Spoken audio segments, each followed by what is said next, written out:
अस्सलाम वालेकुम नाज़रीन, मैं ज़ुबैर अकरम प्रोग्राम सम्स अप में आपकी खिदमत में हाजिर। आज नाज़रीन मैं एक ऐसी बात करना चाहता हूँ जिसको देख के कंपैरेटिवली आप लोग भी इसके ऊपर सोचेंगे ज़रूर और आप इसका तकाबली जायज़ा जो है वो आप लेने में आपको आसानी होगी कि हमारा हमसाया मुल्क किस जगह पे खड़ा है और हम एज ए पाकिस्तानी कौम कहाँ पे खड़े हैं। ये जहाँ पे मैं अभी रहता हूँ, यहाँ पे इतने आज से कुछ 6 महीने साल पहले तक इतने ज़्यादा इंडियंस नहीं होते थे। ये पाकिस्तानी इलाका के नाम से बहुत ज़्यादा मशहूर था। फिर कुछ यूँ हुआ कि यहाँ पे एक हिंदुस्तानी नयाद प्राइम मिनिस्टर बना, ऋषि सोनक, इंग्लिस्तान का, जो अभी भी है। और उसने आते ही सबसे पहला काम ये किया कि बॉर्डर्स खोल दिए इंडिया के लिए। जहाज़ों के जहाज़ भर के आने शुरू हो गए। स्टूडेंट्स आ रहे हैं, उनके पार्टनर्स आ रहे हैं। यहाँ पे घमसान पड़ रहा है।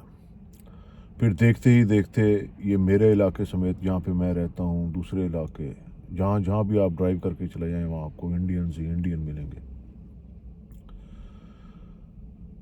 इस तरह उसने हेल्प की है अपने इंडियन होने के नाते अपने लोगों की।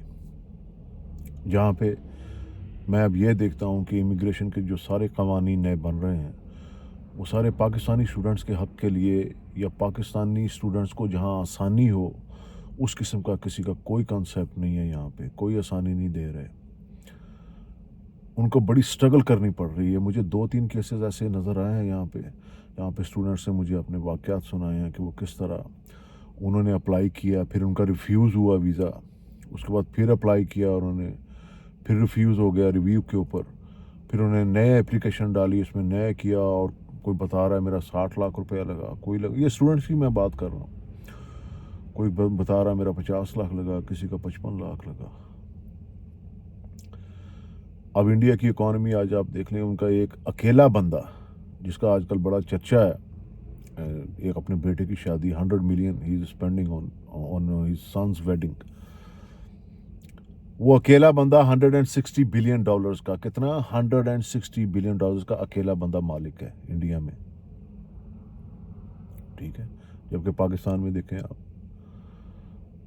1 बिलियन के लिए कुत्ते की तरह, 1 बिलियन वो भी कर्जा लेने के लिए, क्या हाल कर दिया इन्होंने पाकिस्तान का, कहाँ पे ला के खड़ा कर दिया पाकिस्तान को इन्होंने।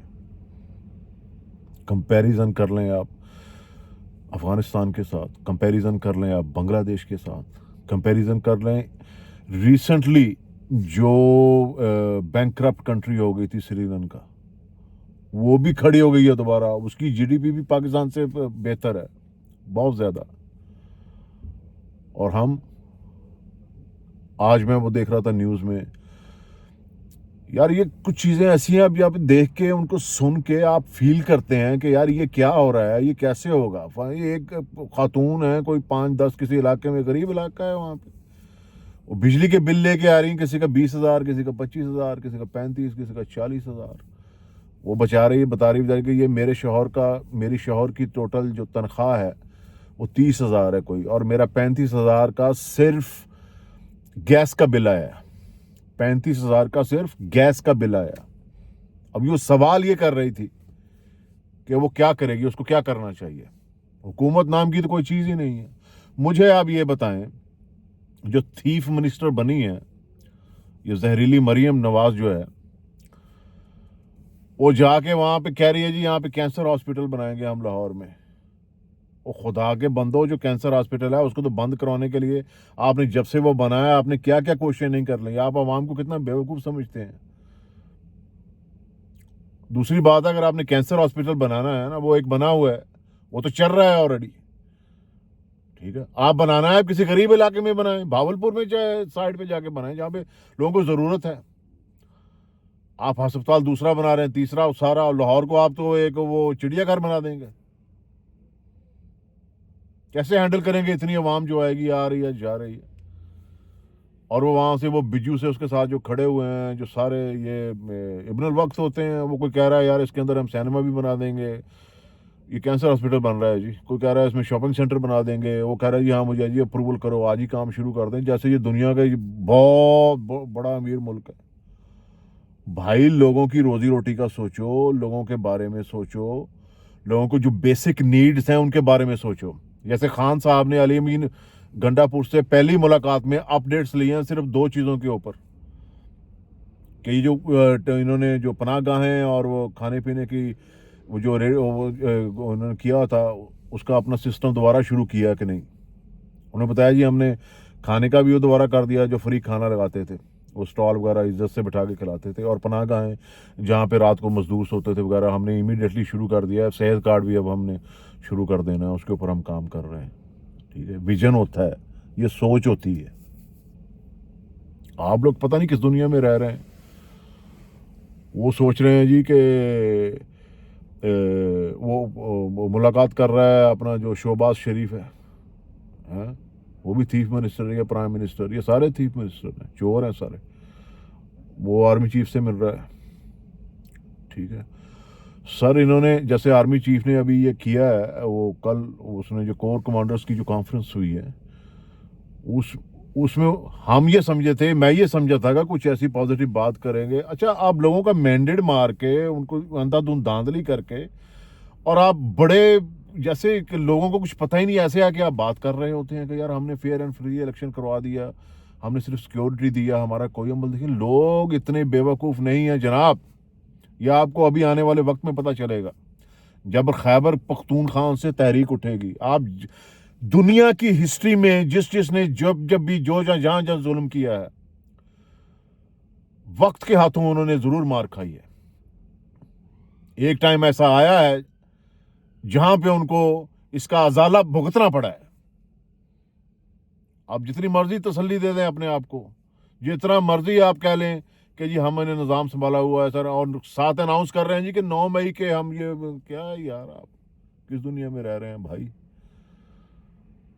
آرمی چیف صاحب یہ کوئی چیز نہیں سوچتا. میں اگر کوئی بات کر رہا ہوں، آپ نے مجھے بات کرنے کا موقع دیا ہے تو میں بات کر رہا ہوں نا. آپ نظام صحیح چلائیں، ملک کو صحیح چلائیں، ایک سسٹم کے تحت جو چیزیں ہوتی ہیں. جیسے انہوں نے پی ٹی آئی نے الیکشن جیتا ہے، آپ ہینڈ اوور کرتے سائڈ پہ ہو جاتے، آپ کی بھی عزت دوبارہ بحال ہو جاتی، منٹوں میں بحال ہونی تھی.